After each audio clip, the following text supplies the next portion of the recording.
Hey everyone, I am thrilled to have Caro Griffin with me here. Caro is the VP of Operations from TechLadies, and I connected with the founder of TechLadies on Twitter a couple of months ago, and I thought the kind of concept was really cool. I've kind of been involved with similar groups in my 15 years in tech, and thought it'd be really interesting to host someone from their group here, and was able to get with Caro. I'm excited to kind of talk a little bit about TechLadies and also her experience with remote work and customer experience and hiring.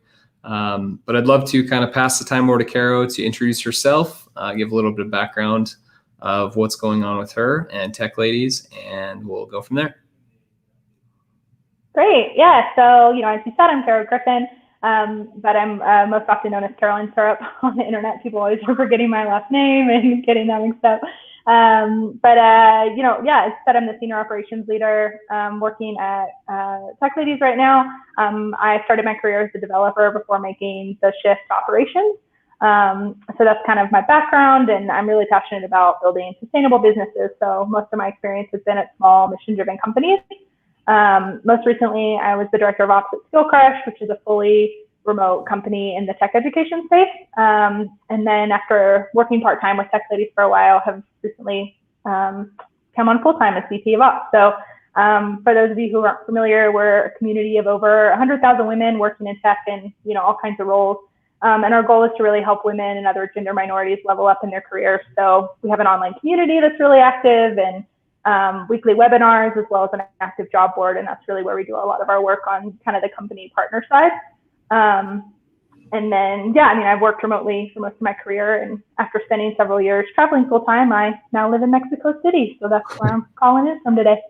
That's wild. Yeah, it's really cool. I love the mission and kind of values of TechLadies. And, why I've kind of always been connected to that community is I've had really great mentors and managers along the way that were women, and taught me so much. And they were definitely like mentors for that space. And so I've tried to stay connected there as well. With you mentioned you're remote. You've worked remote a long time. You've done a lot of remote hiring, remote management.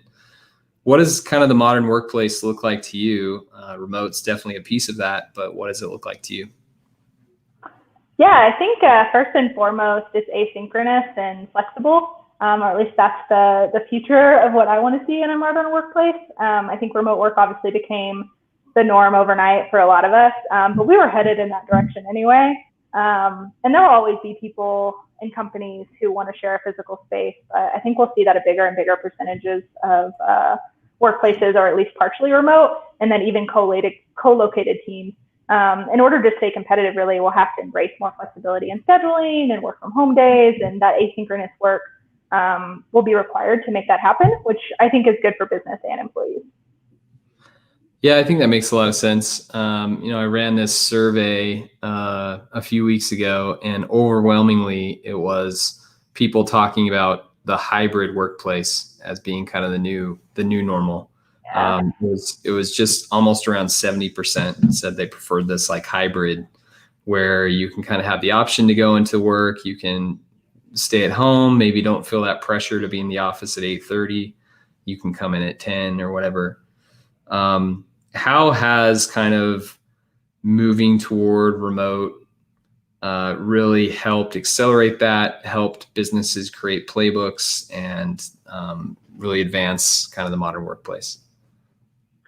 Yeah, I think, like I said, especially tech particularly was moving in that direction already. I remember when I started at Skillcrush, and this would have been almost 6 years ago now, we used to ask students all the time why they wanted to make a career change and work in tech. And I remember seeing that there was always a good sized group that wanted to learn tech skills specifically so they could have more flexibility in their careers and ultimately find a remote job, since that's where most of them are.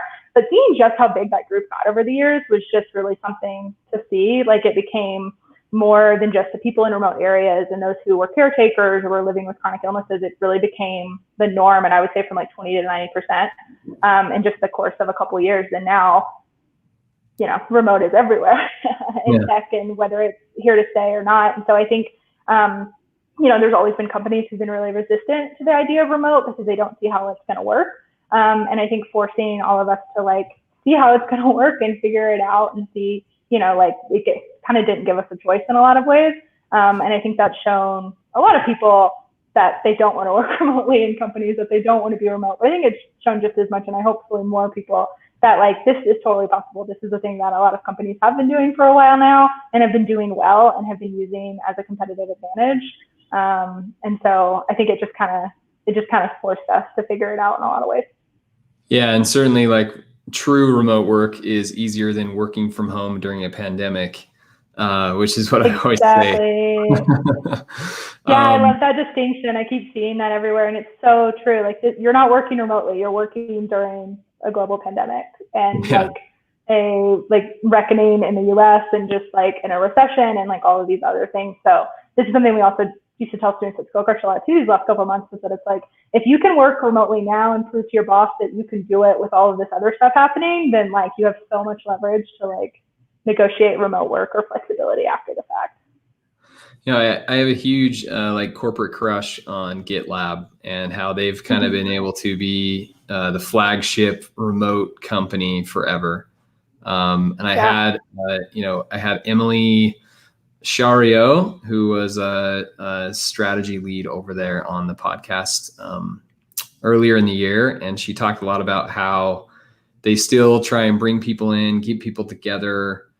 There's still kind of that personal element that needs to be there. We are humans. We still like to be together and hang out and do things that's not work related. What do you think, from what you found, what is like the number one tip you have for remote work? And let's take that two ways. Let's say like for you as a remote worker and also as a remote manager, what are two tips? Yeah, so I guess for companies, I would say my number one tip is to embrace asynchronous work early. I think there's a difference between remote work and flexible work, and they're not necessarily the same thing. And I think the more we all get accustomed to working remotely, the more candidates are going to recognize that difference, and the more team members are going to recognize that difference. And so I think a lot of the advantages you have now just for being remote, you're gonna lose if you don't adapt to also being flexible and asynchronous. And I think flexibility is one thing, but I think asynchronous work is how we embrace that flexibility and really support it. And so what I like really mean when I talk about asynchronous is just like, don't default to Zoom calls, try to solve things without having to be in the same room at the same time. Instead of sending that Slack message, one line at a time, taking someone's attention, send the full 2 paragraphs and just normalize letting people respond when they hit a natural lull and whatever they're working with.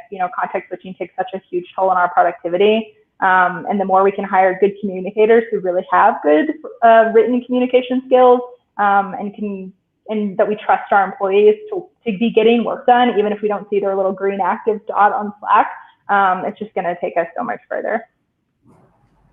Awesome. So how do you kind of enable that? What's kind of some training you can do to both managers and employees to really help facilitate that and create that culture? Yeah, I mean, I think one of the things that I think I've focused on my teams is this idea of outcomes versus outputs. And I think it's important in any team, but especially important in a remote context, because, at the end of the day, I don't care how many sales calls someone did. I care how many clients they closed. And so like just trying to be really transparent and clear with my team about, how, like what I expect from them and what metrics they're going to be measured by, and then hold them to those, right? Like, and it's a hard shift for some people to make, and some people can't make it, but the best employees can, and those are the ones you want on your team, because we're programmed to want to check things off the to-do list. That's really rewarding to us. But like, who cares how many tasks a member of your team finished if they didn't accomplish anything? Who cares if they're always the one that signs in at 8:30 and stays until 7 if they're getting half of the results as someone who works like a 6-hour day and takes a full lunch hour, and I think obviously you have to make sure there's like parity and fairness across your team, and that, one person is employing the whole team. But I think really focusing on what outcomes you want versus like who's staying late, is important. Yeah, it makes a lot of sense. And it's kind of like definitely like a top-down model where Mhm. like here at Cloud App, SaaS companies are really focused on annual recurring revenue. That's kind of like one of the Right. key things that businesses, keep their doors open with. But we turn that into an acronym for like the three goals that we care about, which is acquisition, Mhm. retention, and revenue. Okay. And so activation or acquisition, is getting new people in. Retention is loyalty, community, keeping our customers happy. And then revenue, obviously, is kind of, the last one. So I think to your point, like having that top down and then orgs kind of fit into those overall outcomes really, really help drive the meter and Exactly. create that culture. Exactly. Yeah. And I think you can have, we have a similar metrics that the teams I've worked on and thinking about, like what the churn is and what refunds are like. And that's really been my focus on kind of the operation side and having, teams own those, but also individuals who are responsible for certain aspects and just really trusting them to get the job done and setting expectations around what you expect them to get done and what goals you expect them to hit, but also like when you expect them to ask for help and like raise a red flag, that they need more support or, and I mean, I think you mentioned, I think you initially asked me two questions and then I went down that tangent, but I think another way to do that is really, because like, it is important to connect with your team and especially remotely. And I think something I've always been really proud of is trying to, like we had a saying on my last team that was anything you can do, we can do remotely. And we really like took that probably a little too far sometimes, but we're really trying to make sure that we got to know each other as people and that we were friends on top of being coworkers. And so, and I think setting like the expectation and like the culture that is like something we encourage, I think went a long way. And it meant that we had a lot of really fun traditions, my favorite of which was baby showers. So we used to do remote baby showers before team members went on leave. And we did a lunch and learn that someone did like a Bob Ross style painting class. We've had remote bar classes that someone hosted. We've done a lot of things remotely. But I don't think it's all about just like events and hanging out, right? Especially because you don't want people to feel obligated to spend their personal time at work with your coworkers. And so something I really try to think about as a manager is finding ways for my team to grow together and learn together. So whether that's lunch and learns or kind of the more fun hobby version, we call it snack and shares, or having book clubs, but also celebrating, whether that's baby showers or happy hours, and then like working together, because I think there's a big pushback. I know I'm going to contradict myself a little bit because I just talked about like the beauty of asynchronous work, but sometimes like you do need a meeting. Sometimes you need to talk face to face and default the video on and to just have, not every Zoom call is a meeting. Some of them are replacing those, like I'm walking up to your desk and asking you a quick question or like pairing. And so really encouraging like pairing and mentorship across teams so that you're not just communicating asynchronously via Slack all the time. Really great. Yeah, I think those are some really good examples. You've got some really great experience with TechLadies. I want to spend a little bit of time there. Thank you for, kind of some overall broad 10,000 foot view comments as well. Yeah. Two-part question. We'll start with part one and then let you answer and then go into part two. Okay. What are some tips for really hiring and finding diverse talent? We mentioned, or we're talking about Utah before we jumped on. And the challenge with Utah is that one, it's a small state, so there's just less people to draw from. Two, a lot of women choose to stay home when they have children. In Utah, Texas, lots of Midwest states probably have that similar challenge. So you get, 50% of the workforce that would be qualified kind of pulls themselves out. How do you kind of find that talent? Certainly being remote friendly helps, so you're not stuck with only people around your footprint. But go dig into that a little bit. Yeah, I mean, I guess the first question I have especially when you talk about Utah specifically, is like, why are those women choosing to opt out?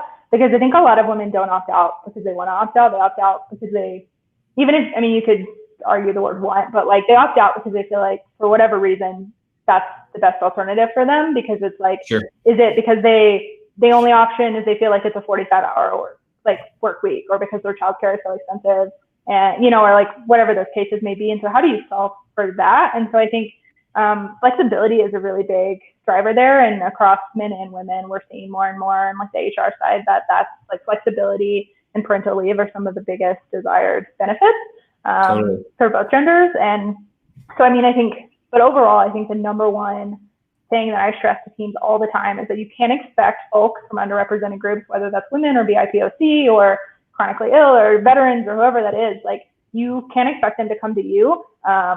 You have to go to them. So you can't post a job on your careers website and expect them to apply. You just can't. You have to go find them where they're at and convince them that you're worth working for and that you're trustworthy, because a lot of these people are underrepresented in an industry and have probably had some toxic experiences. And so, like as a hiring manager, I never posted, I like don't want to name names, but like I never posted on like the really big job boards that those were never the good sources of candidates anyway. I was always posting on diversity boards like TechLadies. I've hired several women at TechLadies before I worked there. And, but also there's diversity in tech and people of color in tech. And there's a lot of really good job boards. And we would even just like fit more niche job boards that are role specific. Those are all good places to look. And then also just like specifically reaching out to candidates, whether that be on LinkedIn or GitHub or Twitter, and encouraging them to apply can go a really long way. And I've seen the difference between, having a candidate pool of 10% women and 80% women. But I do think your employer brand and the fact that you're remote can go such a long way, but that it really has to start with making sure that your job description is inclusive, which I'm happy to talk about. That's a separate note. And then really getting it in front of the people that you're trying to attract. And tracking who's looking at it and who's applying, and making sure that you're also not disqualifying them at a disproportionate rate, that like even if you manage to get a 50-50 pool of men and women for your roles, that you're not then just that when you move on to the next stage it's not 90% men, because that should be a red flag, right, for all of us. Yeah, definitely. And you bring up some really good points. I think locally here in Utah, and I know in the tech community, I've seen like the paternity and maternity leave. There's a couple of local kind of larger companies here in Utah, like Qualtrics and one named Podium that has daycare as a part of their headquarters. Which is awesome. And so I think it is partly like that brand, making sure people know like, hey, if you come on, you have these options. One other cool thing that Adobe was working on that I was a part of and never, materialized while I was there, was something called a returnship. So it was like women who chose to take out 5 years or whatever it might be of the workforce. And Adobe was working with probably Microsoft and some other tech companies to have this like returnship program where they would bring women in, have an internship, like a 3 to 6 month engagement, to give them kind of that skill set back that they may, maybe didn't keep going. But I thought that was another kind of cool idea that I would love to see returnships become a bigger and bigger part of the industry, especially at bigger companies that have the resources to support them. I think there's so many good wins there. But I also think even smaller companies, something that I've done a lot as a manager is hire people at 80% or 90%, and just give them shorter work days or Fridays. I mean, I would say 4-day work weeks is a lot more disruptive to the team, but we've had a lot of team members who've come on, and because they're remote, like they have been out of the workforce for years, but because they're remote and more flexible, they've been able to like kind of re-enter the workforce because that works for them and their schedule and their family for whatever reason. And so I think anytime you can do that, especially if you can even just force yourself to not have the knee-jerk reaction of that, we can't do that, we need someone full-time. And it's like, but do you really? Like, can you get by with like 5 less hours a week, and like figure out a way to make that work? Because I mean, the return on a diverse team, like the studies have been done, they're more profitable. So like, how can you facilitate that? Yeah, good to have that diverse thought, that diverse background, people thinking differently, really challenging each other in a good environment. What part two of the question? Mhm. Say you're able to bring on, a good background, differing background of people. That's also its own unique challenge when you're not Mhm. hiring this. Say you have a team of 5 and you're not hiring Mhm. the same 5 people that all have the same professors at whatever school and are all kind of the Yeah. same cultural background. How do you kind of support that? How do you provide a good culture that can, you know, take the benefits from that versus, some of the downsides there might be? Yeah, I mean, I think first, it really is about building that strong positive culture. And I think, some of the things I mentioned before around finding ways for your team to learn together and celebrate together, whether that's like, we're launching a new feature, let's all get on a Zoom call and do a countdown clock for 5 minutes, which is something we've definitely done before. Or like, those are things that build camaraderie. And I have a friend who always uses the term, like, it puts credits in your account. And so I think, as much as I don't always want to think of, work relationships as transactional, like, it's true, when you get to know someone, you're more willing to give them the benefit of the doubt. And so I think that can like really provide a good foundation. And I also think it's important to provide lots of avenues for feedback because different people will be comfortable sharing things in different ways.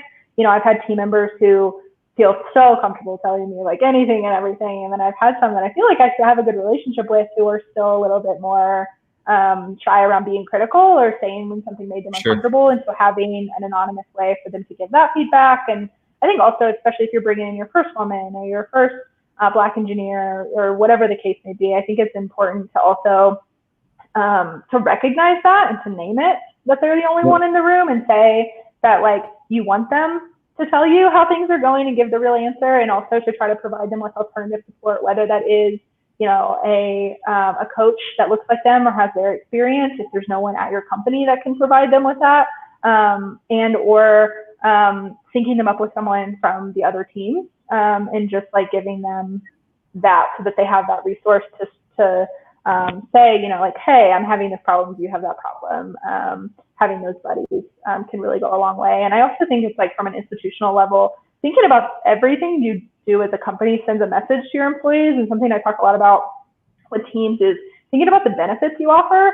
And this comes actually back to job descriptions, because I always recommend that teams put their like information about their team and their culture and their benefits on the job posting, because the job post is a job ad. It should be an advertisement of why someone wants to work there. And if you are listing like free lunches and you don't mention your parental leave, or you offer differing amounts for men and women, like, that's telling me what you value. And sometimes I think companies, especially ones who are a little homogenous and just haven't realized how something comes across to a certain group of people, can make a lot of mistakes in that area. And so so really looking at all of those critically and asking for feedback from people who don't look like you can really go a long way. This is awesome. Yeah, Caro, these are some really great tips. I appreciate you kind of digging into that and providing some knowledge there. I always ask kind of a crystal ball question at the end. We touched on modern workplace a little bit. What do you see the future of the modern workplace looking like? What is it 5 years from now when we are out of a pandemic, hopefully, and we're all kind of back to normal with, quotes? What does that look like? Do the Googles of the world still support remote work? Do we get more of the like Shopify's and Atlassians that have said, hey, we're remote forever now, or Twitter as well jumped on that? Or is it kind of like, back to business per usual that we were before? I think it depends on the size of the company. I think some of these, as excited as I am to see a lot of these big companies go fully remote, I think a lot of them will go back to the office.